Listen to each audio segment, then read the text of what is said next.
ಓಂ ಶಾಂತಿ. ಬಾಪ್ದಾದ ಮಧುಬನ್ಮುರಳಿ 19/2/2026. ಇಲ್ಲಿ ಬಾಬಾ ಏನು ಹೇಳ್ತಾ ಇದ್ದಾರೆ, ಮಧುರ ಮಕ್ಕಳೇ, ಈಗ ವಿಶೇಷವಾಗಿ ಭಾರತ ಮತ್ತು ಇಡೀ ಪ್ರಪಂಚದ ಮೇಲೆ ಬೃಹಸ್ಪತಿಯ ದಶೆಯು ಕುಳಿತುಕೊಳ್ಳಲಿದೆ. ತಂದೆಯು ನೀವು ಮಕ್ಕಳ ಮೂಲಕ ಭಾರತವನ್ನು ಸುಖಧಾಮವನ್ನಾಗಿ ಮಾಡುತ್ತಿದ್ದಾರೆ. ಅಂದರೆ ಈಗ ನೋಡ್ರಿ, ಲೌಕಿಕದ ಜಾತಕದವ್ರು ಏನು ಹೇಳ್ತಾರೆ, ನಿಮಗೆ ಶುಕ್ರ ದಶೆ ಐತ್ರಿ, ಇನ್ನೂ ಒಳ್ಳೇದಾಗ್ತೈತೆ ನಿಮಗೆ ಅಂತಾರಲ್ಲ. ಅದೇ ರೀತಿ ಇಲ್ಲಿ ಬಾಬಾ ಏನು ಹೇಳ್ತಾ ಇದ್ದಾರೆ, ಬೃಹಸ್ಪತಿ ದಶೆ ಅಂದರೆ ನೀವು ಸ್ವರ್ಗಕ್ಕೆ ಹೋಗ್ತೀರಿ, ಸ್ವರ್ಗದ ಜೀವನ ಸಿಗ್ತತೆ ನಿಮಗೆ ಅಂತ ಹೇಳ್ತಾ ಇದ್ದಾರೆ ಬಾಬಾ. ಪ್ರಶ್ನೆ: 16 ಕಲಾ ಸಂಪೂರ್ಣರಾಗಲು ನೀವು ಮಕ್ಕಳು ಯಾವ ಪುರುಷಾರ್ಥ ಮಾಡುತ್ತಿದ್ದೀರಿ? ಉತ್ತರ: ಯೋಗ ಬಲವನ್ನು ಜಮಾ ಮಾಡಿಕೊಳ್ಳುವ ಪುರುಷಾರ್ಥ ಮಾಡುತ್ತಿದ್ದೀರಿ. ಯೋಗ ಬಲದಿಂದ ನೀವು 16 ಕಲಾ ಸಂಪೂರ್ಣರಾಗುತ್ತಿದ್ದೀರಿ. ಇದಕ್ಕಾಗಿ ತಂದೆ ಹೇಳುತ್ತಾರೆ, ದಾನ ಕೊಟ್ಟರೆ ಗ್ರಹಣವು ಬಿಡುವುದು, ಕಾಮವಿಕಾರವು ಬೀಳಿಸುವಂಥದ್ದಾಗಿದೆ. ಇದರ ದಾನ ಮಾಡಿಬಿಡಿ, ಆಗ ನೀವು 16 ಕಲಾ ಸಂಪೂರ್ಣರಾಗುತ್ತೀರಿ. ಎರಡನೇದು, ದೇಹಾಭಿಮಾನವನ್ನು ಬಿಟ್ಟು ದೇಹಿ ಅಭಿಮಾನಿಯಾಗಿ ಶರೀರದ ಪರವೆಯನ್ನು ಬಿಟ್ಟುಬಿಡಿ. ಇಲ್ಲಿ ಬಾಬಾ ಏನು ಹೇಳಿದರು, 16 ಕಲಾ ಸಂಪೂರ್ಣರಾಗಕ್ಕೆ ಒಂದೇನು ಬೇಕಂದ್ರು ಯೋಗ ಬಲ ಅಂದರು. ಅಂದರೆ ನಮ್ಮಲ್ಲಿ ಆತ್ಮದಲ್ಲಿ ಶಕ್ತಿ ಇದ್ದಷ್ಟು ಏನು ಬಾಬಾನ ಏನು ಆಯ್ತಲ್ಲ, ಈಗ 16 ಕಲೆಯಂತೆ ನಡೆಯುವ ಶಕ್ತಿ ನಮಗೆ ಇರ್ತತೆ. ಆ ಶಕ್ತಿ ಯೋಗ ಬಲದಿಂದ ಸಿಗ್ತತೆ. ಇನ್ನೊಂದು ಪಾಯಿಂಟ್ ಏನು ಹೇಳಿದರು ಬಾಬಾ, ನಾವು ನಮ್ಮಲ್ಲಿ ಕೆಟ್ಟ ಗುಣಗಳು ಇದ್ದವು ಅಂದರೆ ಅವು ನೆಗೆಟಿವ್ ಶಕ್ತಿ ತುಂಬಿದಾಗ ನಾವು ನಮ್ಮ ಕಲೆ ಏರುವ ಕಲೆಯಲ್ಲಿ ಬರಲ್ಲ, ಮತ್ತು ಇಳಿಯುವ ಕಲೆ ಆಗ್ತೈತೆ. ಅದಕ್ಕೆ ಬಾಬಾ ಏನಂತಾರೆ, ಅವನ್ನ ದಾನ ಕೊಟ್ಟು ಬಿಡ್ರಿ, ಗ್ರಹಣ ಬಿಟ್ಟು ಹೋಗ್ತತೆ ಅಂದರು. ಇನ್ನೊಂದು ಪಾಯಿಂಟ್ ಏನು ಹೇಳಿದರು ಬಾಬಾ, ದೇಹಿ ಅಭಿಮಾನಿ ಆಗ್ರಿ ಅಂದರು. ಅಂದರೆ ದೇಹದ, ಈಗ ನೋಡ್ರಿ, ಅಮೃತ ವೇಳೆ ಇದ್ದ ಸ್ಥಿತಿ ಮತ್ತೆ 10 ಗಂಟೆಗೆ ಇರಲ್ಲ. ಯಾಕೆ? ದೇಹದಾರಿಗಳ ಸಂಬಂಧ ಸಂಪರ್ಕದಲ್ಲಿ ಬಂದು ದೇಹದ ಸ್ಮೃತಿ ಬಂದಂಗೆಲ್ಲ ಏನಾಗ್ತತೆ, ಅಲ್ಲಿ ದೇಹದ ವಿಚಾರಗಳಿಂದ ನೆಗೆಟಿವ್ ಶಕ್ತಿ ತುಂಬಿ ನಮಗೆ ಸ್ಥಿತಿ ಕಡಿಮೆ ಆಗ್ತೈತೆ. ಆದರೆ ಆ ಸ್ಥಿತಿ ಒಂದೇ ರೀತಿ ಇರಬೇಕು, ಅಖಂಡವಾಗಿರಬೇಕು ಅಂದರೆ ಆ ದೇಹ ನೋಡ್ದಂಗೆ ಆತ್ಮನ ನೋಡ್ತಾ ಇದ್ದರೆ ಆತ್ಮ ಪವಿತ್ರ ಸ್ವರೂಪ, ಅಲ್ಲಿ ಯಾವುದೇ ವ್ಯರ್ಥ ಸಂಕಲ್ಪಗಳಿರಲ್ಲ, ಅಲ್ಲಿ ಏಕರಸ ಸ್ಥಿತಿ ಶಕ್ತಿ ಇರ್ತೈತಲ್ಲ, ಅಲ್ಲಿ ಏನಾಗ್ತತೆ, ನಮ್ಮ ಕಲೆಗಳು ಇನ್ನೂ ವೃದ್ಧಿ ಆಗ್ತಾ ಹೋಗ್ತವೆ. ಅದಕ್ಕೆ 3 ಪಾಯಿಂಟ್ ಹೇಳಿದರು ಬಾಬಾ. ಒಂದು ಯೋಗ ಬಲ, ಇನ್ನು ಒಂದು ವಿಕಾರಗಳನ್ನ ದಾನ ಕೊಡ್ರಿ, ಮೂರನೇದು ದೇಹಿ ಅಭಿಮಾನಿ ಆಗ್ರಿ. ಈ 3 ಇದ್ದಾಗ ನೀವು 16 ಕಲಾ ಸಂಪೂರ್ಣರಾಗ್ತೀರಿ ಅಂತ ಬಾಬಾ ಹೇಳಿದರು. ಗೀತೆ: ನೀವು ಮಾತಾಪಿತಾ. ಓಂ ಶಾಂತಿ. ಮಧುರಾತಿ ಮಧುರ ಆತ್ಮಿಕ ಮಕ್ಕಳು, ತಮ್ಮ ಆತ್ಮಿಕ ತಂದೆಯ ಮಹಿಮೆಯನ್ನು ಕೇಳಿದಿರಿ. ಅವರು ಕೇವಲ ಹಾಡುತ್ತಾ ಇರುತ್ತಾರೆ. ನೀವಿಲ್ಲಿ ಸಮ್ಮುಖದಲ್ಲಿ ಆ ತಂದೆಯ ಆಸ್ತಿಯನ್ನು ತೆಗೆದುಕೊಳ್ಳುತ್ತಿದ್ದೀರಿ. ನಿಮಗೆ ತಿಳಿದಿದೆ, ತಂದೆಯು ನಮ್ಮ ಮುಖಾಂತರವೇ ಭಾರತವನ್ನು ಸುಖಧಾಮವನ್ನಾಗಿ ಮಾಡುತ್ತಿದ್ದಾರೆ. ಯಾರ ಮುಖಾಂತರ ಮಾಡುತ್ತಿದ್ದಾರೆಯೋ ಅವಶ್ಯವಾಗಿ ಅವರೇ ಸುಖಧಾಮದ ಮಾಲೀಕರಾಗುತ್ತಿದ್ದಾರೆ. ಮಕ್ಕಳಿಗಂತೂ ಬಹಳ ಖುಷಿ ಇರಬೇಕು. ತಂದೆಯ ಮಹಿಮೆಯು ಅಪರಂಪಾರವಾಗಿದೆ. ಅವರಿಂದ ನಾವು ಆಸ್ತಿಯನ್ನು ಪಡೆಯುತ್ತಿದ್ದೇವೆ. ಈಗ ನೀವು ಮಕ್ಕಳ ಮೇಲೆ ಮತ್ತು ಇಡೀ ಪ್ರಪಂಚದ ಮೇಲೆ ಈಗ ಬೃಹಸ್ಪತಿಯ ಅವಿನಾಶಿ ದಶೆ ಇದೆ. ಈಗ ನೀವು ಬ್ರಾಹ್ಮಣರೇ ತಿಳಿದುಕೊಂಡಿದ್ದೀರಿ. ವಿಶೇಷವಾಗಿ ಭಾರತ ಮತ್ತು ಇಡೀ ಪ್ರಪಂಚದ ಮೇಲೆ ದಶೆ ಇದೆ. ಬೃಹಸ್ಪತಿಯ ದಶೆಯು ಕುಳಿತುಕೊಳ್ಳಲಿದೆ. ಏಕೆಂದರೆ ನೀವೀಗ 16 ಕಲಾ ಸಂಪೂರ್ಣರಾಗುತ್ತೀರಿ. ಈ ಸಮಯದಲ್ಲಂತೂ ಯಾವುದೇ ಕಲೆ ಇಲ್ಲ. ಮಕ್ಕಳಿಗೆ ಬಹಳ ಖುಷಿ ಇರಬೇಕು. ಇಲ್ಲಿ ಖುಷಿ ಇದ್ದು ಹೊರಗಡೆ ಹೋಗುತ್ತಿದ್ದಂತೆಯೇ ಅದು ಮಾಯವಾಗಿ ಬಿಡಬಾರದು. ಯಾರ ಮಹಿಮೆಯನ್ನು ಹಾಡುತ್ತಾರೆಯೋ ಅವರು ಈಗ ನಿಮ್ಮ ಬಳಿ ಪ್ರತ್ಯಕ್ಷವಾಗಿದ್ದಾರೆ. ತಂದೆಯು ತಿಳಿಸುತ್ತಾರೆ, 5000 ವರ್ಷಗಳ ಮೊದಲು ಸಹ ನಿಮಗೆ ರಾಜ್ಯ ಭಾಗ್ಯವನ್ನು ಕೊಟ್ಟು ಹೋಗಿದ್ದೆನು. ನೀವೀಗ ನೋಡುತ್ತೀರಿ. ಕ್ರಮೇಣವಾಗಿ ಎಲ್ಲರೂ ಕೂಗುತ್ತಿರುತ್ತಾರೆ. ನಿಮ್ಮ ಘೋಷಣಾ ವಾಕ್ಯಗಳು ಪ್ರಸಿದ್ಧವಾಗುತ್ತವೆ.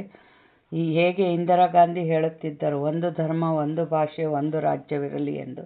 ಅವರಲ್ಲಿಯೂ ಆತ್ಮವೇ ಹೇಳುತ್ತದೆಯಲ್ಲವೇ? ಆತ್ಮಕ್ಕೆ ಗೊತ್ತಿದೆ. ಅವಶ್ಯವಾಗಿ ಭಾರತದಲ್ಲಿ ಒಂದು ರಾಜಧಾನಿ ಇತ್ತು, ಅದು ಈಗ ಸಮ್ಮುಖದಲ್ಲಿ ನಿಂತಿದೆ. ಇದು ಎಂದಾದರೂ ಸಮಾಪ್ತಿಯಾಗಬಹುದೆಂದು ತಿಳಿಯುತ್ತಾರೆ. ಇದೇನು ಹೊಸ ಮಾತಲ್ಲ. ಭಾರತವು ಪುನಃ 16 ಕಲಾ ಸಂಪೂರ್ಣ ಆಗಬೇಕಾಗಿದೆ. ನಿಮಗೆ ಗೊತ್ತಿದೆ, ನಾವು ಈ ಯೋಗ ಬಲದಿಂದ 16 ಕಲಾ ಸಂಪೂರ್ಣರಾಗುತ್ತಿದ್ದೇವೆ. ದಾನ ಕೊಟ್ಟರೆ ಗ್ರಹಣವು ಬಿಡುವುದೆಂದು ಹೇಳುತ್ತಾರಲ್ಲವೇ? ತಂದೆಯು ಹೇಳುತ್ತಾರೆ, ವಿಕಾರಿ ಅವಗುಣಗಳ ದಾನ ಕೊಡಿ. ಇದು ರಾವಣ ರಾಜ್ಯವಾಗಿದೆ. ತಂದೆಯು ಬಂದು ಇದರಿಂದ ಬಿಡಿಸುತ್ತಾರೆ. ಇದರಲ್ಲಿಯೂ ಕಾಮವಿಕಾರವು ಬಹಳ ದೊಡ್ಡ ಅವಗುಣವಾಗಿದೆ. ನೀವು ಆಗಿಬಿಟ್ಟಿದ್ದೀರಿ. ಈಗ ದೇಹಿ ಅಭಿಮಾನಿಯಾಗಬೇಕಾಗಿದೆ. ಶರೀರದ ಬಾಣವನ್ನು ಬಿಡಬೇಕಾಗುತ್ತದೆ. ಈ ಮಾತುಗಳನ್ನು ನೀವು ಮಕ್ಕಳೇ ತಿಳಿದುಕೊಳ್ಳುತ್ತೀರಿ. ಪ್ರಪಂಚದವರಿಗೆ ಗೊತ್ತಿಲ್ಲ. ಯಾವ ಭಾರತವು 16 ಕಲಾ ಸಂಪೂರ್ಣ ಆಗಿತ್ತೋ, ಸಂಪೂರ್ಣ ದೇವತೆಗಳ ರಾಜ್ಯವಿತ್ತು, ಅದಕ್ಕೆ ಈಗ ಗ್ರಹಣವು ಹಿಡಿದಿದೆ. ಈ ಲಕ್ಷ್ಮೀನಾರಾಯಣರ ರಾಜಧಾನಿ ಇತ್ತಲ್ಲವೇ? ಭಾರತವು ಸ್ವರ್ಗವಾಗಿತ್ತು. ಈಗ ವಿಕಾರಗಳ ಗ್ರಹಣ ಹಿಡಿದಿದೆ. ಆದ್ದರಿಂದ ತಂದೆಯು ತಿಳಿಸುತ್ತಾರೆ, ದಾನವನ್ನು ಕೊಟ್ಟುಬಿಡಿ, ಆಗ ಗ್ರಹಣವು ಬಿಟ್ಟು ಹೋಗುತ್ತದೆ. ಈ ಕಾಮವಿಕಾರವೇ ಬೀಳಿಸುವಂಥದ್ದಾಗಿದೆ. ಆದ್ದರಿಂದ ತಂದೆಯು ತಿಳಿಸುತ್ತಾರೆ, ಈ ದಾನವನ್ನು ಕೊಟ್ಟಿದ್ದೇ ಆದರೆ ನೀವು 16 ಕಲಾ ಸಂಪೂರ್ಣರಾಗಿ ಬಿಡುತ್ತೀರಿ. ಇಲ್ಲದಿದ್ದರೆ ಆಗುವುದಿಲ್ಲ. ಆತ್ಮಗಳಿಗೆ ತಮ್ಮ ತಮ್ಮ ಪಾತ್ರವು ಸಿಕ್ಕಿದೆಯಲ್ಲವೇ? ಇದು ಸಹ ನಿಮ್ಮ ಬುದ್ಧಿಯಲ್ಲಿದೆ. ನಿಮ್ಮ ಆತ್ಮದಲ್ಲಿ ಎಷ್ಟೊಂದು ಪಾತ್ರವಿದೆ. ನೀವು ವಿಶ್ವದ ರಾಜ್ಯಭಾಗ್ಯವನ್ನು ತೆಗೆದುಕೊಳ್ಳುತ್ತೀರಿ. ಇದು ಬೇಹದ್ದಿನ ನಾಟಕವಾಗಿದೆ. ಲೆಕ್ಕವಿಲ್ಲದಷ್ಟು ಪಾತ್ರಧಾರಿಗಳಿದ್ದಾರೆ. ಇದರಲ್ಲಿ ಫಸ್ಟ್ ಕ್ಲಾಸ್ ಪಾತ್ರಧಾರಿಗಳು ಈ ಲಕ್ಷ್ಮೀನಾರಾಯಣರಾಗಿದ್ದಾರೆ. ಇವರದು ನಂಬರ್ 1 ಪಾತ್ರವಾಗಿದೆ.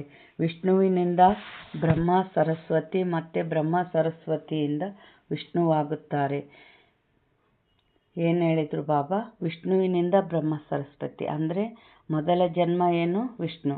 ಮತ್ತು 84ನೇ ಜನ್ಮ ಏನು? ಬ್ರಹ್ಮ ಸರಸ್ವತಿ. ಇವರು ಹೇಗೆ 84 ಜನ್ಮಗಳನ್ನು ತೆಗೆದುಕೊಳ್ಳುತ್ತಾರೆ ಎಂದು ಇಡೀ ಚಕ್ರವು ಬುದ್ಧಿಯಲ್ಲಿ ಬಂದು ಬಿಡುತ್ತದೆ. ಶಾಸ್ತ್ರಗಳನ್ನು ಓದುವುದರಿಂದ ಯಾರೂ ತಿಳಿದುಕೊಳ್ಳುವುದೇ ಇಲ್ಲ. ಅವರಂತೂ ಕಲ್ಪದ ಆಯುಷ್ಯನ್ನೇ ಲಕ್ಷಾಂತರ ವರ್ಷಗಳೆಂದು ಹೇಳಿಬಿಡುತ್ತಾರೆ. ಆಗ ಸ್ವಸ್ತಿಕದ ಚಿತ್ರವು ಆಗಲು ಸಾಧ್ಯವಿಲ್ಲ. ವ್ಯಾಪಾರಿಗಳು ಲೆಕ್ಕವನ್ನು ಬರೆಯುವಾಗ ಅದರ ಮೇಲೆ ಸ್ವಸ್ತಿಕದ ಚಿತ್ರವನ್ನು ಬಿಡಿಸುತ್ತಾರೆ. ಗಣೇಶನ ಪೂಜೆ ಮಾಡುತ್ತಾರೆ. ಇದಂತೂ ಬೇಹದ್ದಿನ ಲೆಕ್ಕವಾಗಿದೆ. ಸ್ವಸ್ತಿಕದಲ್ಲಿ 4 ಭಾಗಗಳಿರುತ್ತವೆ. ಹೇಗೆ ಜಗನ್ನಾಥಪುರಿಯಲ್ಲಿ ಅನ್ನವನ್ನು ತಯಾರಿಸುತ್ತಾರೆ, ಅದು ಬೆಂದ ನಂತರ 4 ಭಾಗಗಳಾಗುತ್ತವೆ. ಅಲ್ಲಿ ಅನ್ನದ ನೈವೇದ್ಯವನ್ನೇ ಇಡುತ್ತಾರೆ, ಏಕೆಂದರೆ ಅಲ್ಲಿ ಹೆಚ್ಚಿನದಾಗಿ ಅನ್ನವನ್ನೇ ತಿನ್ನುತ್ತಾರೆ. ಶ್ರೀನಾಥ ದ್ವಾರದಲ್ಲಿ ಅನ್ನವನ್ನು ತಯಾರಿಸುವುದಿಲ್ಲ. ಅಲ್ಲಂತೂ ಎಲ್ಲವೂ ಶುದ್ಧ ತುಪ್ಪದಿಂದ ಪದಾರ್ಥಗಳನ್ನು ತಯಾರಿಸಲಾಗುತ್ತದೆ. ಭೋಜನವನ್ನು ತಯಾರಿಸುವಾಗಲೂ ಬಹಳ ಶುದ್ಧತೆಯಿಂದ ಬಾಯಿಗೆ ಬಟ್ಟೆ ಕಟ್ಟಿಕೊಂಡು ತಯಾರಿಸುತ್ತಾರೆ. ಪ್ರಸಾದವನ್ನು ಬಹಳ ನಿಷ್ಠೆಯಿಂದ ತೆಗೆದುಕೊಂಡು ಹೋಗುತ್ತಾರೆ. ಭೋಗವನ್ನಿಟ್ಟ ನಂತರ ಅದೆಲ್ಲವೂ ಅಲ್ಲಿನ ಮಾರ್ಗದರ್ಶಕರಿಗೆ ಸಿಗುತ್ತದೆ. ಅದನ್ನು ಅಂಗಡಿಯಲ್ಲಿ ಮಾರಾಟಕ್ಕಾಗಿ ಇಡುತ್ತಾರೆ. ಅಲ್ಲಿ ಬಹಳ ಬೇಡಿಕೆ ಇರುತ್ತದೆ. ಅದನ್ನು ಬ್ರಹ್ಮ ತಂದೆಯು ನೋಡಿದ್ದಾರೆ. ಈಗ ನೀವು ಮಕ್ಕಳಿಗೆ ಯಾರು ಓದಿಸುತ್ತಿದ್ದಾರೆ? ಅತಿ ಪ್ರಿಯ ತಂದೆಯು ಬಂದು ನಿಮ್ಮ ಸೇವಕನಾಗಿದ್ದಾರೆ, ನಿಮ್ಮ ಸೇವೆ ಮಾಡುತ್ತಿದ್ದಾರೆ. ಇಷ್ಟು ನಶೆ ಇರುತ್ತದೆಯೇ? ನಾವು ಆತ್ಮರಿಗೆ ತಂದೆಯು ಓದಿಸುತ್ತಾರೆ. ಆತ್ಮವೇ ಎಲ್ಲವನ್ನು ಮಾಡುತ್ತದೆಯಲ್ಲವೇ? ಮನುಷ್ಯರು ಆತ್ಮವು ನಿರ್ಲೇಪವೆಂದು ಹೇಳಿಬಿಡುತ್ತಾರೆ. ಆದರೆ ನಿಮಗೆ ತಿಳಿದಿದೆ, ಆತ್ಮದಲ್ಲಿ 84 ಜನ್ಮಗಳ ಅವಿನಾಶಿ ಪಾತ್ರವು ತುಂಬಲ್ಪಟ್ಟಿದೆ. ಅದಕ್ಕೆ ನಿರ್ಲೇಪವೆಂದು ಹೇಳುವುದು ರಾತ್ರಿ ಹಗಲಿನಷ್ಟು ಅಂತರವಾಗಿ ಬಿಡುತ್ತದೆ. ಬಾಬಾ ಏನು ಹೇಳ್ತಾರೆ? ನಾವು ಮಾಡಿದ ಪಾಪನೂ ಎಲ್ಲಿರ್ತತೆ? ಆತ್ಮದಲ್ಲೇ ಇರ್ತತೆ. ನಾವು ಮಾಡಿದ ಪುಣ್ಯನೂ ಆತ್ಮದಲ್ಲೇ ಇರ್ತತೆ. ಆದರೆ ಶಾಸ್ತ್ರದಾಗ ಏನು ಬರೆದು ಬಿಟ್ಟರು? ಆತ್ಮ ನಿರ್ಲೇಪ, ಅದಕ್ಕೆ ಆತ್ಮನೇ ಪರಮಾತ್ಮ ಅಂತ ಹೇಳಿಬಿಟ್ರು. ಅದು ತಪ್ಪು ಅಂತ ಬಾಬಾ ಹೇಳ್ತಾ ಇದ್ದಾರೆ. ಯಾರಾದರೂ ಚೆನ್ನಾಗಿ 1-1.5 ತಿಂಗಳು ಇದನ್ನು ತಿಳಿದುಕೊಂಡಾಗ ಈ ಮಾತುಗಳು ಬುದ್ಧಿಯಲ್ಲಿ ಕುಳಿತುಕೊಳ್ಳುತ್ತವೆ. ಪ್ರತಿದಿನ ಬಹಳಷ್ಟು ಅಂಶಗಳನ್ನು ತಿಳಿಸಲಾಗುತ್ತದೆ. ಇದು ಕಸ್ತೂರಿ ತರಹವಿದೆ. ಮಕ್ಕಳಿಗೆ ಯಾವಾಗ ಪೂರ್ಣ ನಿಶ್ಚಯ ಕುಳಿತುಕೊಳ್ಳುವುದೋ ಆಗ ತಿಳಿದುಕೊಳ್ಳುತ್ತಾರೆ. ಅವಶ್ಯವಾಗಿ ಪರಮಪಿತ ಪರಮಾತ್ಮನೇ ಬಂದು ದುರ್ಗತಿಯಿಂದ ಸದ್ಗತಿ ಮಾಡುತ್ತಾರೆ. ತಂದೆ ತಿಳಿಸುತ್ತಾರೆ, ಈಗ ನಿಮ್ಮ ಮೇಲೆ ಬೃಹಸ್ಪತಿ ದಶೆ ಇದೆ. ನಾನು ನಿಮ್ಮನ್ನು ಸ್ವರ್ಗದ ಮಾಲೀಕರನ್ನಾಗಿ ಮಾಡಿದೆನು. ಹೀಗೆ ಮತ್ತೆ ರಾವಣನು ರಾಹುವಿನ ದಶೆಯನ್ನು ಕೂರಿಸಿದ್ದಾನೆ. ಈಗ ಮತ್ತೆ ತಂದೆಯು ಸ್ವರ್ಗದ ಮಾಲೀಕರನ್ನಾಗಿ ಮಾಡಲು ಬಂದಿದ್ದಾರೆ. ಅಂದ ಮೇಲೆ ತಮಗೆ ನಷ್ಟ ಮಾಡಿಕೊಳ್ಳಬಾರದು. ವ್ಯಾಪಾರಿಗಳು ತಮ್ಮ ಖಾತೆಗಳನ್ನು ಸದಾ ಸರಿಯಾಗಿಟ್ಟುಕೊಳ್ಳುತ್ತಾರೆ. ನಷ್ಟ ಮಾಡಿಕೊಳ್ಳುವವರಿಗೆ ಅನಾಡಿಗಳೆಂದು ಹೇಳಲಾಗುತ್ತದೆ. ಇದಂತೂ ಎಲ್ಲಕ್ಕಿಂತ ದೊಡ್ಡ ವ್ಯಾಪಾರವಾಗಿದೆ.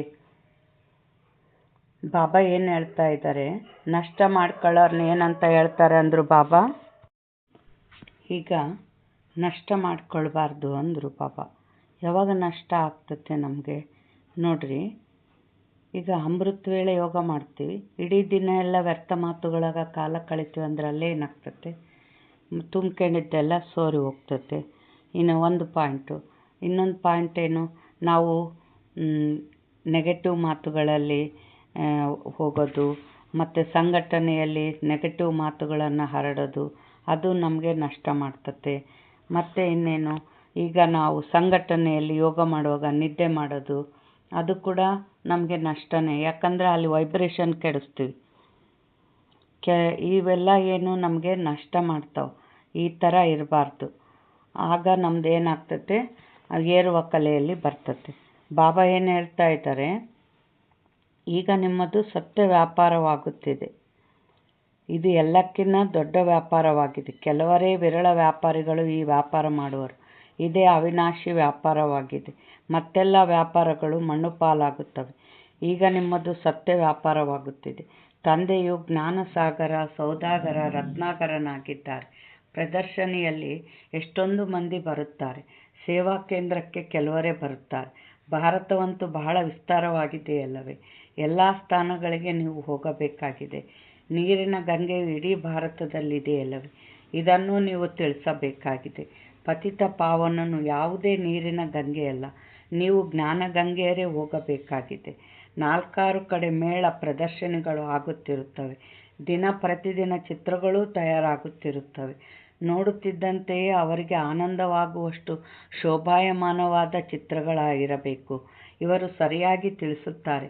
ಈಗ ಲಕ್ಷ್ಮೀನಾರಾಯಣರ ರಾಜಧಾನಿಯು ಸ್ಥಾಪನೆಯಾಗುತ್ತಿದೆ ಎಂಬುದು ಅವರಿಗೆ ಅರ್ಥವಾಗಬೇಕು. ಏಣಿ ಚಿತ್ರವು ಬಹಳ ಸುಂದರವಾಗಿದೆ. ಈಗ ಬ್ರಾಹ್ಮಣ ಧರ್ಮದ ಸ್ಥಾಪನೆಯಾಗುತ್ತಿದೆ. ಈ ಬ್ರಾಹ್ಮಣರೇ ಮತ್ತೆ ದೇವತೆಗಳಾಗುತ್ತಾರೆ.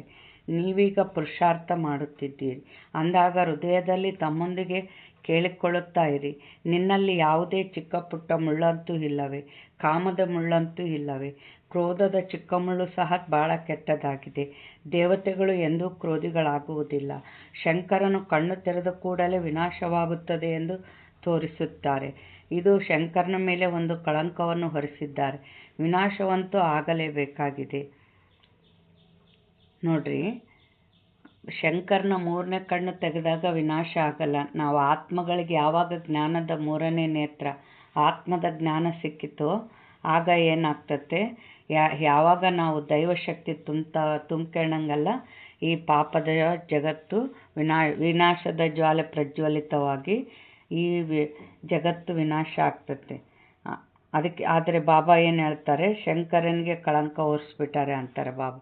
ಸೂಕ್ಷ್ಮವತನದಲ್ಲಿ ಶಂಕರನಿಗೆ ಯಾವುದೇ ಸರ್ಪ ಇತ್ಯಾದಿಗಳು ಇರುವುದಿಲ್ಲ. ಸೂಕ್ಷ್ಮವತನ ಹಾಗೂ ಮೂಲವತನದಲ್ಲಿ ಯಾವುದೇ ತೋಟ, ಉದ್ಯಾನವನ, ಸರ್ಪ ಇತ್ಯಾದಿಗಳೇನೂ ಇರುವುದಿಲ್ಲ. ಇವೆಲ್ಲವೂ ಈ ಭೂಲೋಕದಲ್ಲಿ ಇರುತ್ತದೆ. ಸ್ವರ್ಗವೂ ಇಲ್ಲಿಯೇ ಆಗುತ್ತದೆ. ಈ ಸಮಯದಲ್ಲಿ ಮನುಷ್ಯರು ಮುಳ್ಳುಗಳಂತಿದ್ದಾರೆ. ಆದ್ದರಿಂದ ಇದಕ್ಕೆ ಮುಳ್ಳಿನ ಕಾಡೆಂದು ಹೇಳಲಾಗುತ್ತದೆ. ಸತ್ಯಯುಗವು ಹೂವಿನ ತೋಟವಾಗಿದೆ. ನೀವು ನೋಡುತ್ತೀರಿ, ತಂದೆಯು ಎಂಥ ಹೂದೋಟವನ್ನಾಗಿ ಮಾಡುತ್ತಾರೆ. ಬಹಳ ಸುಂದರವಾಗಿ ತಯಾರು ಮಾಡುತ್ತಾರೆ. ಎಲ್ಲರನ್ನೂ ಸುಂದರ ಪಾವನರನ್ನಾಗಿ ಮಾಡುತ್ತಾರೆ. ತಾವಂತೂ ಸದಾ ಪಾವನವಾಗಿದ್ದಾರೆ. ಎಲ್ಲ ಪ್ರಿಯತಮೆಯರನ್ನು ಅಥವಾ ಮಕ್ಕಳನ್ನು ಸುಂದರ ಅರ್ಥಾತ್ ಪಾವನರನ್ನಾಗಿ ಮಾಡುತ್ತಾರೆ. ರಾವಣನು ಕಪ್ಪಾಗಿ ಮಾಡಿಬಿಟ್ಟಿದ್ದಾನೆ. ಈಗ ನೀವು ಮಕ್ಕಳಿಗೆ ಖುಷಿ ಇರಬೇಕು. ನಮ್ಮ ಮೇಲೆ ಬೃಹಸ್ಪತಿ ದಶೆ ಕುಳಿತಿದೆ. ಅರ್ಧ ಸಮಯ ಸುಖ, ಅರ್ಧ ಸಮಯ ದುಃಖವಿದ್ದರೆ ಅದರಿಂದ ಲಾಭವಾದರೂ ಏನು. ಆದ್ದರಿಂದ ನಿಮಗೆ 3/4 ಭಾಗ ಸುಖ, 1/4 ಭಾಗ ದುಃಖವಿದೆ. ಇದು ನಾಟಕದಲ್ಲಿ ಮಾಡಲ್ಪಟ್ಟಿದೆ. ಅಂದರೆ ಬಾಬಾ ಏನು ಹೇಳ್ತಾ ಇದ್ದಾರೆ, ಇದು ಒಂದು ಜನ್ಮ ನಾವು ಬಾಬಾನ ಚಂದ ಧ್ಯಾನ ಮಾಡಿದರೆ ಎಷ್ಟು ಸುಖ ಅಂತ ಹೇಳಿದರು ಬಾಬಾ. 3/4 ಭಾಗ ಸುಖ ಅಂತ ಹೇಳ್ತಾರೆ ಬಾಬಾ. ಒಂದು 4,500 ವರ್ಷನೂ ನಾವು ಸುಖವಾಗೇ ಇರ್ತೀವಿ. ಮತ್ತು ಕೊನೆಗೂ ಒಂದು 500 ವರ್ಷ ಮಾತ್ರ ದುಃಖದಲ್ಲಿರ್ತೀವಿ. ಇದು ನಾಟಕದಲ್ಲಿ ಮಾಡಲ್ಪಟ್ಟಿದೆ. ನಾಟಕವನ್ನು ಹೀಗೇಕೆ ಮಾಡಿದ್ದಾರೆಂದು ಅನೇಕರು ಕೇಳುತ್ತಾರೆ. ಅರೆ, ಇದು ಅನಾದಿಯಲ್ಲವೇ, ಏಕಾಯಿತು ಎಂಬ ಪ್ರಶ್ನೆ ಬರುವಂತಿಲ್ಲ. ಈ ಅನಾದಿ ಅವಿನಾಶಿ ನಾಟಕವು ಮಾಡಲ್ಪಟ್ಟಿದೆ. ಏನು ಮಾಡಲ್ಪಟ್ಟಿದೆಯೋ ಅದೇ ನಡೆಯುತ್ತದೆ. ಯಾರಿಗೂ ಮೋಕ್ಷ ಸಿಗಲು ಸಾಧ್ಯವಿಲ್ಲ. ಈ ಅನಾದಿ ಸೃಷ್ಟಿಯು ನಡೆದು ಬರುತ್ತಿದೆ, ನಡೆಯುತ್ತಲೇ ಇರುತ್ತದೆ, ಪ್ರಳಯವಾಗುವುದಿಲ್ಲ. ಇಲ್ಲಿ ಬಾಬಾ ಏನು ಹೇಳಿದ್ರು? ಮೋಕ್ಷ ಅಂದ್ರೇನು? ಶಾಸ್ತ್ರದಲ್ಲಿ ಏನು ಹೇಳಿದ್ದಾರೆ? ಆತ್ಮ ಪರಮಾತ್ಮನಲ್ಲಿ ಲೀನ ಆಗಿಬಿಡ್ತತೆ, ಮತ್ತೆ ಜನ್ಮನೇ ಇಲ್ಲ, ಮೋಕ್ಷ ಸಿಗ್ತತೆ ಅಂತ ಶಾಸ್ತ್ರದ ಬರ್ತಾರೆ. ಆ ಥರ ಯಾವುದೂ ಲೀನ ಆಗಲ್ಲ. ಏನು ಸ್ವಲ್ಪ ಈಗ ಆತ್ಮ ಜೀವನ ಮಾಡಿ ಮಾಡಿ ಸುಸ್ತಾಗ್ಬಿಟ್ಟತೆ, ಪಾತ್ರ ಮಾಡಿ ಹೋಗಿ ಸ್ವಲ್ಪ ಪರಂಧಾಮದಲ್ಲಿ ರೆಸ್ಟ್ ತಗೊತತೆ, ಮತ್ತೆ ತನ್ನ ಪಾತ್ರ ಯಾವಾಗೈತೆ ಅವಾಗ ಇಳಿತತೆ. ಬಟ್ ಯಾರು ಪಾತ್ರ ಅವಿನಾಶಿ, ಯಾರಿಗೂ ಪಾತ್ರದಿಂದ ಬಿಡುಗಡೆ ಇಲ್ಲ, ಯಾರಿಗೂ ಮೋಕ್ಷ ಸಿಗಲ್ಲ ಅಂತ ಬಾಬಾ ಹೇಳ್ತಾರೆ. ತಂದೆಯು ಹೊಸ ಪ್ರಪಂಚವನ್ನಾಗಿ ಮಾಡುತ್ತಾರೆ, ಆದರೆ ಇದರಲ್ಲಿ ಎಷ್ಟೊಂದು ಪರಿಶ್ರಮವಿದೆ. ಯಾವಾಗ ಮನುಷ್ಯರು ಪತಿತ ದುಃಖಿಯಾಗುವರೋ ಆಗ ಕರೆಯುತ್ತಾರೆ. ತಂದೆಯು ಬಂದು ಎಲ್ಲರ ಕಾಯವನ್ನು ಕಲ್ಪತರುವನ್ನಾಗಿ ಮಾಡುತ್ತಾರೆ. ಅದರಿಂದ ಅರ್ಧ ಕಲ್ಪ ನಿಮಗೆಂದೂ ಅಕಾಲ ಮೃತ್ಯುವಾಗುವುದಿಲ್ಲ. ಏನು ಮಾಡಿದರು ಬಾಬಾ? ದೇಹನ ಏನು ಮಾಡ್ತಾರೆ? ಕಲ್ಪತರು ಅಂತ ಹೇಳಿದರು. ಕಂಚನ ಕಾಯ ಅಂದರೆ ಅರ್ಧ ಕಲ್ಪ ನಮಗೆ ಅಕಾಲ ಮೃತ್ಯು ಇರಲ್ಲ. ನೀವು ಕಾಲದ ಮೇಲೆ ಜಯಗಳಿಸುತ್ತೀರಿ ಅಂದಾಗ ಮಕ್ಕಳು, ಬಾಬಾ ಇಲ್ಲಿ ಏನು ಹೇಳ್ತಾ ಇದ್ದಾರೆ? ಎಷ್ಟು ಶ್ರೇಷ್ಠ ಪದವಿಯನ್ನು ಪಡೆಯುವಿರೋ ಅಷ್ಟು ಒಳ್ಳೆಯದು. ಪುರುಷಾರ್ಥವನ್ನಂತೂ ಪ್ರತಿಯೊಬ್ಬರು ಸಂಪಾದನೆಗಾಗಿ ಮಾಡುತ್ತಾರೆ. ಬಾಬಾ ಯಾಕೆ ಮಕ್ಕಳೇ ರಾಜರಾಗ್ರಿ, ಶ್ರೇಷ್ಠ ಪದವಿ ಪಡೀರಿ ಅಂತ ಯಾಕೆ ಹೇಳ್ತಾರೆ ಅಂದರೆ, ಈಗ ಸಂಪೂರ್ಣ ಸುಖ ಅಂದ್ರೇನು? ಆಯುಷ್ಯು, ಆರೋಗ್ಯ, ಸಂಪತ್ತು, ಸುಖಿ ಸಂಸಾರ ಪ್ಲಸ್ ಗೌರವ. ಆದರೆ ಗೌರವ ಯಾವಾಗ ಸಿಗ್ತತೆ? ಒಂದು ಶ್ರೇಷ್ಠ ಪದವಿಯಲ್ಲಿದ್ದಾಗ ಗೌರವ ಸಿಗ್ತತೆ. ನೋಡಿ, ರಾಜರಾದಾಗ ಎಲ್ಲರೂ ಎದ್ದು ನಿಂತು ಬಹುಪರಾಕ್ ಹಾಕ್ತಾರೆ. ಆದರೆ ದಾಸದಾಸಿಯರಿಗೆ ಬಹುಪರಾಕ್ ಹಾಕ್ತಾರ? ಇಲ್ಲ. ನೋಡ್ರಿ, ಎಲ್ಲರೂ ಬಹುಪರಾಕ್ ಹಾಕುವಾಗ ರಾಜ ಎಷ್ಟು ಖುಷಿ ಗಾಂಭೀರ್ಯ, ಎಷ್ಟು ಖುಷಿ ಅನುಭವ ಮಾಡ್ತಾನಲ್ಲ. ಅದಕ್ಕೆ ಮಕ್ಕಳೇ ಶ್ರೇಷ್ಠ ಪದವಿ ಪಡೀರಿ ಅಂತ ಬಾಬಾ ಹೇಳ್ತಾ ಇದ್ದಾರೆ.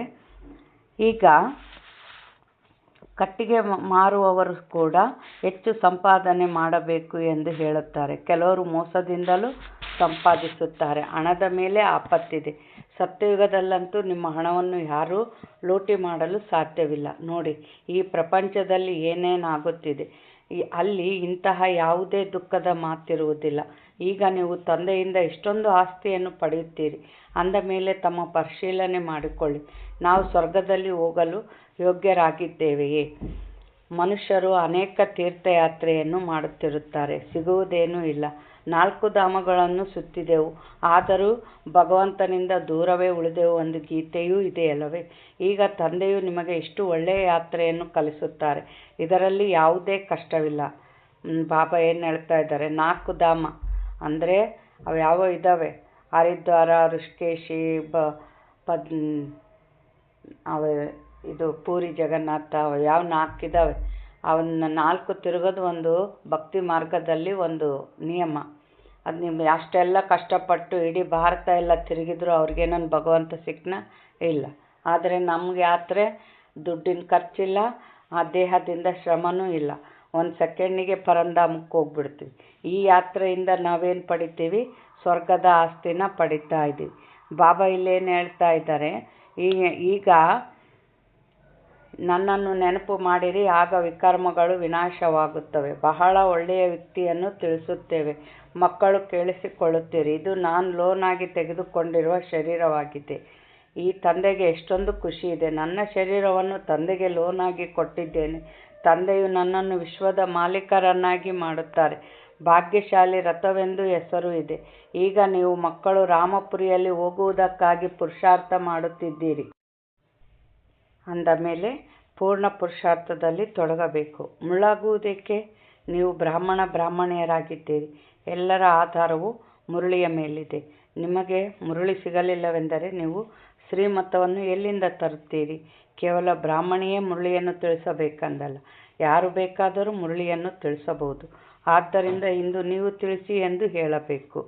ಈಗ ತಿಳಿಸುವುದಕ್ಕಾಗಿಯೂ ಪ್ರದರ್ಶನೀಯ ಚಿತ್ರಗಳು ಬಹಳ ಚೆನ್ನಾಗಿವೆ. ಈ ಮುಖ್ಯ ಚಿತ್ರಗಳನ್ನು ತಮ್ಮ ಅಂಗಡಿಯಲ್ಲಿಡಿ. ಇದರಿಂದ ಅನೇಕರ ಕಲ್ಯಾಣವಾಗುವುದು. ಈ ಸೃಷ್ಟಿಚಕ್ರವು ಹೇಗೆ ಸುತ್ತುತ್ತದೆ ಎಂಬುದನ್ನು ನೀವು ಬಂದರೆ ನಾವು ತಿಳಿಸುತ್ತೇವೆಂದು ಹೇಳಿರಿ. ಯಾರದೇ ಕಲ್ಯಾಣ ಮಾಡುವುದರಲ್ಲಿ ಸ್ವಲ್ಪ ಸಮಯ ಕಳೆದರೂ ಪರವಾಗಿಲ್ಲ. ಆ ವ್ಯಾಪಾರದ ಜೊತೆಗೆ ಈ ವ್ಯಾಪಾರವನ್ನು ಮಾಡಿಸಿ. ಇದು ತಂದೆಯ ಅವಿನಾಶಿ ಜ್ಞಾನರತ್ನಗಳ ಅಂಗಡಿಯಾಗಿದೆ. ಏಣಿ ಚಿತ್ರ ಮತ್ತು ಗೀತೆಯ ಭಗವಂತ ಶಿವನ ಚಿತ್ರವು ನಂಬರ್ 1 ಆಗಿದೆ. ಭಾರತದಲ್ಲಿ ಶಿವಭಗವಂತನು ಬಂದಿದ್ದರು. ಅವರದೇ ಜಯಂತಿಯನ್ನು ಆಚರಿಸುತ್ತಾರೆ. ಈಗ ಪುನಃ ಆ ತಂದೆಯು ಬಂದಿದ್ದಾರೆ. ಯಜ್ಞವನ್ನು ರಚಿಸಿದ್ದಾರೆ. ನೀವು ಮಕ್ಕಳಿಗೆ ರಾಜಯೋಗದ ಜ್ಞಾನವನ್ನು ತಿಳಿಸುತ್ತಿದ್ದಾರೆ. ಎಷ್ಟು ತಮ್ಮ ಸಮಾನರನ್ನಾಗಿ ಮಾಡಿಕೊಳ್ಳುವರೋ ಅಷ್ಟು ಲಾಭವಿದೆ. ರಾಜರಾಗಬೇಕೆಂದರೆ ಪ್ರಜೆಗಳನ್ನು ತಯಾರು ಮಾಡಬೇಕಾಗಿದೆ. ಬಾಬಾ ಏನಂತಾರೆ, ನಿಮ್ಮ ಸಮಾನ ಎಷ್ಟು ಮಾಡ್ಕೊಂತೀರಿ ಅಷ್ಟು ಲಾಭ ಅಂದರು. ಅಂದರೆ ಇನ್ನೊಬ್ಬರಿಗೆ ಸೇವೆ ಮಾಡಿದಾಗ ಅಲ್ಲೇನು ಸಿಗ್ತತೆ, ಅವರ ಆಶೀರ್ವಾದಗಳು ಸಿಗ್ತವೆ, ಬಾಬಾನ ಆಶೀರ್ವಾದ ಸಿಗ್ತತೆ. ಆಮೇಲೆ ಸೇವೆಯಲ್ಲಿ ಇದ್ದಷ್ಟು ಬಾಬಾನಿಂದ ಶಕ್ತಿ ಸಿಗ್ತಾ ಇರ್ತತೆ, ಬಾಬಾನ ಸಹಯೋಗ ಸಿಗ್ತಾ ಇರ್ತತೆ.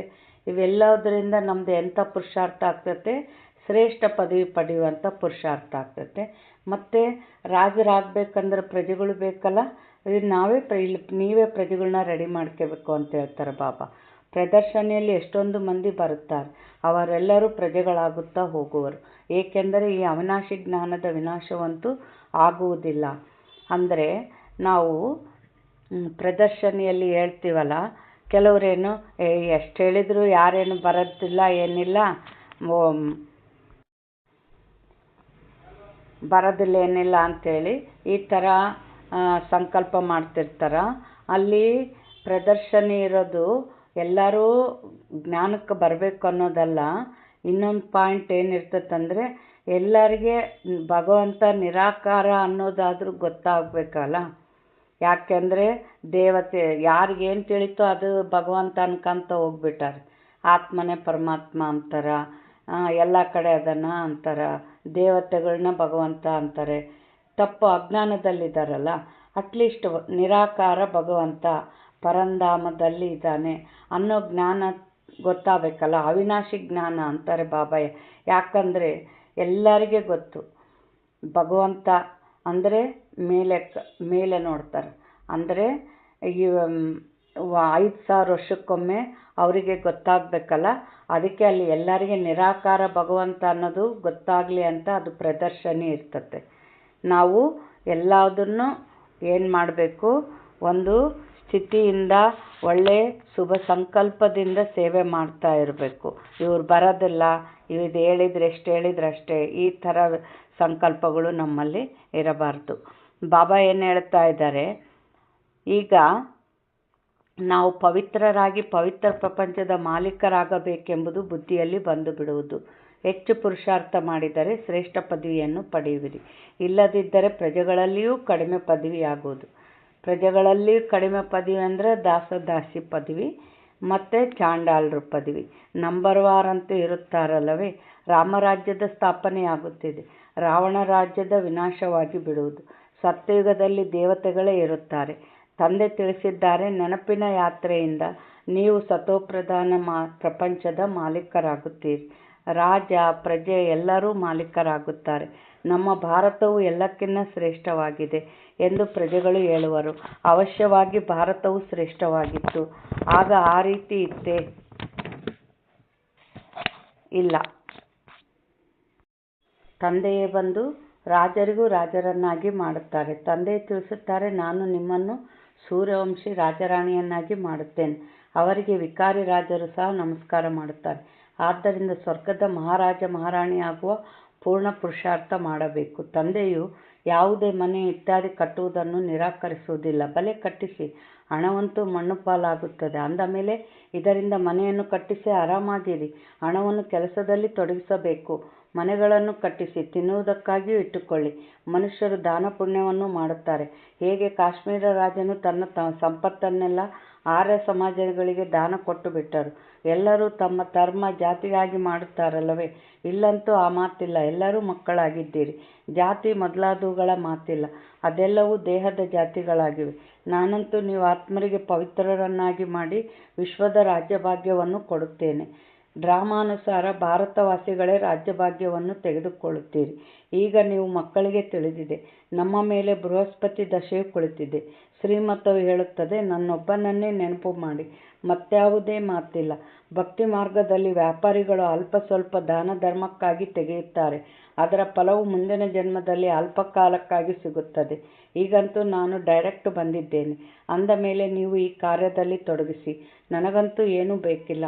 ಶಿವತಂದೆಯು ತಮಗಾಗಿ ಯಾವುದೇ ಮನೆ ಇತ್ಯಾದಿಯನ್ನು ಕಟ್ಟಿಸಬೇಕಾಗಿಲ್ಲ. ಇದೆಲ್ಲವೂ ನೀವು ಬ್ರಾಹ್ಮಣರದ್ದಾಗಿದೆ.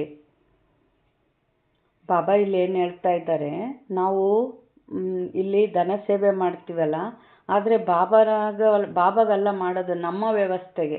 ಬಾಬಾ ಏನು ಮಾಡ್ತಾರೆ, ಅವ್ರೇನು ಬಟ್ಟೆ ತೊಡಬೇಕಾ, ಊಟ ಮಾಡಬೇಕಾ, ಬಿಂದು ಅವ್ರಿಗೆ ಬೇಕಿಲ್ಲ. ಬಟ್ ನಮ್ಮ ವ್ಯವಸ್ಥೆಗೆ ನಾವು ಧನ ಸೇವೆ ಮಾಡೋದು ಅಂತ ಬಾಬಾ ಹೇಳ್ತಾ ಇದ್ದಾರೆ. ಬಡವರು ಸೌಕಾರರು ಎಲ್ಲರೂ ಒಟ್ಟಿಗೆ ಇರುತ್ತೀರಿ. ಭಗವಂತನ ಬಳಿಯೂ ಸಮದೃಷ್ಟಿ ಇಲ್ಲ. ಕೆಲವರನ್ನು ಮಹಲ್ನಲ್ಲಿ, ಕೆಲವರನ್ನು ಗುಡಿಸಿನಲ್ಲಿ ಇಡುತ್ತಾರೆಂದು ಕೆಲವರು ಮುನಿಸಿಕೊಳ್ಳುತ್ತಾರೆ. ಶಿವತಂದೆಯನ್ನೇ ಮರೆತು ಹೋಗುತ್ತಾರೆ. ಶಿವತಂದೆಯ ನೆನಪಿನಲ್ಲಿದ್ದಾಗ ಈ ರೀತಿ ಎಂದೂ ಮಾತನಾಡುವುದಿಲ್ಲ. ಕೇಳಬೇಕು. ಇವರ ಮನೆಯಲ್ಲಿ ಬಹಳ ಆರಾಮದಿಂದ ಇರುವ ಅಭ್ಯಾಸವಿದೆ ಎಂದರೆ ಅಂಥವರನ್ನು ನೋಡಿ ಪ್ರಬಂಧ ಮಾಡಬೇಕಾಗಿದೆ. ಆದ್ದರಿಂದ ಹೇಳಲಾಗುತ್ತದೆ, ಎಲ್ಲರಿಗೆ ಉಪಚಾರ ಮಾಡಿ. ಯಾವುದೇ ವಸ್ತು ಇಲ್ಲವೆಂದರೆ ಇಲ್ಲಿ ಸಿಗುತ್ತದೆ. ತಂದೆಗಂತೂ ಮಕ್ಕಳ ಮೇಲೆ ಪ್ರೀತಿ ಇರುತ್ತದೆ. ಇಷ್ಟು ಪ್ರೀತಿಯು ಮತ್ಯಾರಿಗೂ ಇರಲು ಸಾಧ್ಯವಿಲ್ಲ. ಪುರುಷಾರ್ಥ ಮಾಡಿ, ಅನ್ಯರಿಗಾಗಿಯೂ ಯುಕ್ತಿ ರಚಿಸಿ ಎಂದು ಮಕ್ಕಳಿಗೆ ಎಷ್ಟೊಂದು ತಿಳಿಸುತ್ತಾರೆ. ಇದರಲ್ಲಿ 3 ಹೆಜ್ಜೆಯಷ್ಟು ಭೂಮಿ ಬೇಕು. ಈಗ ನೋಡ್ರಿ, ಬಾಬಾ ಯಾಕೆ ಕೆಲವ್ರನ್ನ ದೊಡ್ಡ ಮನೆ, ಕೆಲವ್ರು ಚಿಕ್ಕನ ಮನೆ, ಅವ್ರು ಯಾಕೆ ಇಡಕ್ಕೆ ಹೋಗ್ತಾರೆ? ನಮ್ಮ ಕರ್ಮದ ಲೆಕ್ಕಾಚಾರದ ಮೇಲೆ ನಮ್ಮದು ಪಾತ್ರ ನಿಗದಿ ಆಗಿರ್ತತೆ. ಬಾಬಾ ಎಲ್ಲ ಮಕ್ಕಳ ಮೇಲೆ ಒಂದೇ ರೀತಿ ಪ್ರೀತಿ ಇರ್ತತೆ. ಆದರೆ ಬಾಬಾನ ಮೇಲೆ ನಿಶ್ಚಯ ಇಲ್ಲದವ್ರ ಯೋಗ ಇಲ್ಲ ಅಂದರೆ ಅಂಥವ್ರ ಬಾಯಿಗೆ ಇಂಥ ಮಾತುಗಳು ಬರ್ತವೆ ಅಂತ ಬಾಬಾ ಹೇಳ್ತಾ ಇದ್ದಾರೆ. ಇದರಲ್ಲಿ 3 ಹೆಜ್ಜೆಯಷ್ಟು ಭೂಮಿ ಬೇಕು. ಅದರಲ್ಲಿ ಕನ್ಯೆಯರು ಜ್ಞಾನವನ್ನು ತಿಳಿಸುತ್ತಿರಲಿ. ಯಾವುದೇ ದೊಡ್ಡ ವ್ಯಕ್ತಿಯ ಹಾಲಿದ್ದರೆ ನಾವು ಕೇವಲ ಚಿತ್ರವನ್ನು ಇಟ್ಟುಕೊಳ್ಳುತ್ತೇವೆ. ಬೆಳಗ್ಗೆ ಸಂಜೆ 1-2 ಗಂಟೆಗಳ ಕಾಲ ತರಗತಿಯನ್ನು ನಡೆಸಿ ಹೊರಟು ಹೋಗುತ್ತೇವೆ. ಖರ್ಚೆಲ್ಲವೂ ನಮ್ಮದು, ಹೆಸರು ನಿಮ್ಮದಾಗುವುದು. ಅನೇಕರು ಬಂದು ಕವಡೆಯಿಂದ ವಜ್ರ ಸಮಾನರಾಗುತ್ತಾರೆ ಎಂದು ತಿಳಿಸಬೇಕು. ಒಳ್ಳೆಯದು. ಮಧುರಾತಿ ಮಧುರ ಅಗಲಿ ಹೋಗಿ ಮರಳಿ ಸಿಕ್ಕಿರುವ ಮಕ್ಕಳ ಪ್ರತಿ ಮಹತ್ಪಿತಾ ಬಾಪ್ದಾದರವರ ನೆನಪು, ಪ್ರೀತಿ ಹಾಗೂ ಸುಪ್ರಭಾತ. ಆತ್ಮಿಕ ತಂದೆಯಿಂದ ಆತ್ಮಿಕ ಮಕ್ಕಳಿಗೆ ನಮಸ್ತೆ. ಆತ್ಮಿಕ ಮಕ್ಕಳಿಂದ ಆತ್ಮಿಕ ತಂದೆ ತಾಯಿಗೆ ನೆನಪು, ಪ್ರೀತಿ ಹಾಗೂ ಸುಪ್ರಭಾತ. ನಮಸ್ತೆ ನಮಸ್ತೆ ನಮಸ್ತೆ. ಧಾರಣೆಗಾಗಿ ಮುಖ್ಯ ಸಾರ. ಒಳಗೆ ಏನೆಲ್ಲ ಮುಳ್ಳುಗಳಿವೆಯೋ ಅದನ್ನು ಪರಿಶೀಲನೆ ಮಾಡಿ ತೆಗೆಯಬೇಕಾಗಿದೆ. ರಾಮಪುರಿಯಲ್ಲಿ ಹೋಗುವ ಪುರುಷಾರ್ಥ ಮಾಡಬೇಕಾಗಿದೆ. ಯಾವ ರೀತಿ ತೆಗಿಬೇಕು ಅಂದರೆ, ಈಗ ನೋಡ್ರಿ, ಸುದರ್ಶನ ಚಕ್ರದಲ್ಲಿ ಏನು ಮಾಡ್ತೀವಿ, ನಾನಾತ್ಮ ಪರಂಧಾಮ ನಿವಾಸಿ ಆಗಿದ್ದೇನೆ ಅಂದಾಗ ನಾನಾತ್ಮ ಶಾಂತ ಸ್ವರೂಪನಾಗಿದ್ದೇನೆ. ಅಲ್ಲಿ ನಾನು ಶಾಂತವಾಗಿದ್ನ, ಕ್ರೋಧ ಮಾಡಿದ್ನ, ಪರಿಶೀಲನೆ. ನಾನಾತ್ಮ ಆನಂದ ಸ್ವರೂಪ, ಆನಂದವಾಗಿರ್ತೀನ, ಏನು ಚಿಂತೆ ಐತೆ, ಇನ್ನೂ ಎಷ್ಟು ಕರ್ಮ ಐತೆ, ನಾನಿನ್ನೂ ಎಷ್ಟು ಯೋಗ ಮಾಡಬೇಕು. ನಾನಾತ್ಮ ಪವಿತ್ರ ಸ್ವರೂಪ, ಏನು ಶುದ್ಧ ವಿಚಾರಗಳಲ್ಲಿದ್ನ, ಪರದರ್ಶನ, ಪರಚಿಂತೆಯಲ್ಲಿ ಹೋದ್ನ. ಈ ಥರ ಏನು ಮಾಡಬೇಕು, ಅಲ್ಲಿ ಎಲ್ಲ ಗುಣಗಳನ್ನ ಪರಿಶೀಲನೆ ಮಾಡ್ಕೊಂಡು ತೆಗೀರಿ ಅಂತ ಬಾಬಾ ಹೇಳ್ತಾ ಇದ್ದಾರೆ. ಮತ್ತೇನು ಹೇಳಿದರು ಬಾಬಾ? ಅವಿನಾಶಿ ಜ್ಞಾನ ರತ್ನಗಳ ವ್ಯಾಪಾರ ಮಾಡಿ ಅನ್ಯರ ಕಲ್ಯಾಣ ಮಾಡುವುದರಲ್ಲಿ ಸಮಯ ಕೊಡಬೇಕಾಗಿದೆ. ಪಾವನರಾಗಬೇಕು ಮತ್ತು ಮಾಡಬೇಕಾಗಿದೆ. ವರದಾನ: ತಮೋಗುಣಿ ವಾಯುಮಂಡಲದಲ್ಲಿ ತನ್ನ ಸ್ಥಿತಿಯನ್ನು ಏಕರಸ ಅಚಲ ಅಡೋಲವಾಗಿ ಇಟ್ಟುಕೊಳ್ಳುವಂಥ ಮಾಸ್ಟರ್ ಸರ್ವಶಕ್ತಿವಂತ ಭವ. ಏನು ಹೇಳಿದರು ಬಾಬಾ? ನಾವಿರೋದೇ ಕೊಕ್ಕರೆಗಳ ಮಧ್ಯೆ ಕಲಿಯುಗದಲ್ಲಿ. ಬಟ್ ಸ್ಥಿತಿ ಹೆಂಗಿಟ್ಕೋಬೇಕು? ಅವರ ಜೊತೆ ಇದ್ದು ನಮ್ಮ ಸ್ಥಿತಿನ ತಮೋ ಪ್ರಧಾನ ಮಾಡ್ಕೊಳ್ಳೋದಲ್ಲ. ಅವ್ರ ಜೊತೆಗಿದ್ದೂ ನಮ್ಮ ಸ್ಥಿತಿ ಹೆಂಗಿಟ್ಕೋಬೇಕು ಅಂತ ಹೇಳ್ತಾರೆ ಬಾಬಾ. ಅಚಲ ಅಡೋಲ ಏಕರಸ ಸ್ಥಿತಿ ಇಟ್ಕೊಂಬಂಥ ಸರ್ವಶಕ್ತಿವಂತರಾಗ್ರಿ ಅಂತ ವರದಾನ ಕೊಡ್ತಾ ಇದ್ದಾರೆ ಬಾಬಾ. ದಿನಕ್ಕೂ ಪರಿಸ್ಥಿತಿಗಳು ಅತಿ ತಮೋ ಪ್ರಧಾನವಾಗಲಿದೆ. ವಾಯುಮಂಡಲ ಇನ್ನಷ್ಟು ಹಾಳಾಗುವುದಿದೆ. ಇಂತಹ ವಾಯುಮಂಡಲದಲ್ಲಿ ಕಮಲ ಪುಷ್ಪ ಸಮಾನ ಭಿನ್ನವಾಗಿರುವುದು ತಮ್ಮ ಸ್ಥಿತಿಯನ್ನು ಸತೋಪ್ರಧಾನ ಮಾಡಿಕೊಳ್ಳುವುದಕ್ಕಾಗಿ ಇದರಷ್ಟೇ ಸಾಹಸ ಅಥವಾ ಶಕ್ತಿಯ ಅವಶ್ಯಕತೆ ಇರುತ್ತದೆ. ಯಾವಾಗ ನಾನು ಮಾಸ್ಟರ್ ಸರ್ವಶಕ್ತಿವಂತನು ಆಗಿದ್ದೇನೆ ಎಂಬ ವರದಾನವು ಸ್ಮೃತಿಯಲ್ಲಿರುತ್ತದೆಯೋ ಆಗ ಯಾವುದೇ ಪರೀಕ್ಷೆಗಳು ಭಲೆ ಪ್ರಕೃತಿಯಿಂದ ಅಥವಾ ಲೌಕಿಕ ಸಂಬಂಧದಿಂದ ಅಥವಾ ದೈವಿ ಪರಿವಾರದಿಂದ ಬರಬಹುದು, ಅದರಲ್ಲಿ ಸದಾ ಏಕರಸ ಅಚಲ ಅಡೋಲವಾಗಿ ಇರುತ್ತೀರಿ. ಬಾಬಾ ಏನು ಹೇಳಿದರು ಇಲ್ಲಿ? ಎಷ್ಟು ಶಕ್ತಿ ಇರಬೇಕು ನಮ್ಮಲ್ಲಿ. ಪ್ರಕೃತಿಯಿಂದ ಅಂದ್ರೇನು? ಈ ದೇಹನೂ ಒಂದು ಪ್ರಕೃತಿ. ಇದರಿಂದನೂ ಕರ್ಮಭೋಗದಿಂದನೂ ಸಮಸ್ಯೆ ಬರ್ಬೋದು. ಮತ್ತು ಪ್ರಕೃತಿ ಅಂದರೆ ಇದು ಪಂಚತತ್ವಗಳ ಚಳಿ ಜಾಸ್ತಿ, ಬಿಸಿಲು ಜಾಸ್ತಿ, ಮಳೆ ಜಾಸ್ತಿ, ಇದರಿಂದ ಸಮಸ್ಯೆ. ಸಂಬಂಧಗಳು, ಪರಿವಾರ ನೋಡ್ರಿ, ಬ್ರಾಹ್ಮಣರ ಲೆಕ್ಕಾಚಾರ ಬ್ರಾಹ್ಮಣರ ಜೊತೆಗೆ ಚುಕ್ತ ಆಗಬೇಕು ಅಂತ. ಅಲ್ಲಿ ಬ್ರಾಹ್ಮಣರ ಜೊತೆಗೆ ಚುಕ್ತ ಆಗ್ತೈತೆ, ಅಲ್ಲಿನೂ ಬರುತ್ತೆ. ಇವ್ರು ಓಂ ಶಾಂತಿಗೆ ಹೋಗ್ತಾರೆ, ಇವ್ರು ಯಾಕೆ ಹಿಂಗೆ ಮಾಡ್ತಾರೆ, ಈ ಥರ ಇಲ್ಲ, ಅಲ್ಲಿನೂ ಇರುತ್ತೆ. ಆದರೆ ಎಷ್ಟು ಸರ್ವಶಕ್ತಿವಂತರಾಗಿರಬೇಕು ನಾವು. ಏನೇ ಬಂದರೂ ಅದನ್ನು ಮಾಯೆ ಮೇಲೆ ವಿಜಯ ಪಡೆದು ಅಚಲ ಅಡೋಲವಾಗಿ ಇರಬೇಕು ಅಂತ ಇಲ್ಲಿ ಬಾಬಾ ಹೇಳ್ತಾ ಇದ್ದಾರೆ. ಸ್ಲೋಗನ್: ವರದಾತ ತಂದೆಯನ್ನು ತಮ್ಮ ಸತ್ಯ ಸಂಗಾತಿಯನ್ನಾಗಿ ಮಾಡಿಕೊಳ್ಳುತ್ತೀರಿ ಎಂದರೆ ಜೋಳಿಗೆ, ಬುದ್ಧಿಗೆ ಜೋಳಿಗೆಯು ವರದಾನಗಳಿಂದ ಸಂಪನ್ನವಾಗಿರುತ್ತದೆ. ಅವ್ಯಕ್ತ ಸೂಚನೆ: ಈ ಪರಮಾತ್ಮ ಜ್ಞಾನದಿಂದಲೇ ವಿಶ್ವದಲ್ಲಿ ಒಂದು ಧರ್ಮ, ಒಂದು ರಾಜ್ಯ, ಒಂದು ಮತದ ಸ್ಥಾಪನೆಯಾಗುತ್ತದೆ. ನಿಮ್ಮ ಈ ಬ್ರಾಹ್ಮಣ ಸಂಘಟನೆಯ ಏಕಮತದ ವಿಶೇಷತೆಯಾಗಿದೆ. ದೇವತಾ ರೂಪದಲ್ಲಿ ಪ್ರಾಕ್ಟಿಕಲ್ ನಡೆಯುತ್ತದೆ. ಈ ವಿಶೇಷತೆಯೇ ಕಮಾಲ್ ಮಾಡುತ್ತದೆ. ಇದರಿಂದಲೇ ಹೆಸರು ಪ್ರಸಿದ್ಧವಾಗುವುದು, ಪ್ರತ್ಯಕ್ಷತೆಯಾಗುವುದು. ಅಂದಾಗ ಈ ವಿಶೇಷತೆಯಲ್ಲಿ ನಂಬರ್ 1 ಆಗಿರಿ. ಇದಕ್ಕಾಗಿ ತಮ್ಮ ಮೂಲ ಸಂಸ್ಕಾರಗಳನ್ನು ಅಳಿಸಿ ಬಾಪ್ದಾದರವರ ಸಂಸ್ಕಾರಗಳನ್ನು ಕಾಪಿ ಮಾಡಿ ಸಮಾನ ಮತ್ತು ಸಂಪೂರ್ಣರಾಗಿ. ಆಗ ಪ್ರತಿಯೊಬ್ಬರಿಂದ ತಂದೆಯು ಕಾಣಿಸುವರು ಮತ್ತು ಪ್ರತ್ಯಕ್ಷವಾಗುವರು. ಬಾಬಾ ಏನು ಹೇಳ್ತಾ ಇದ್ದಾರೆ?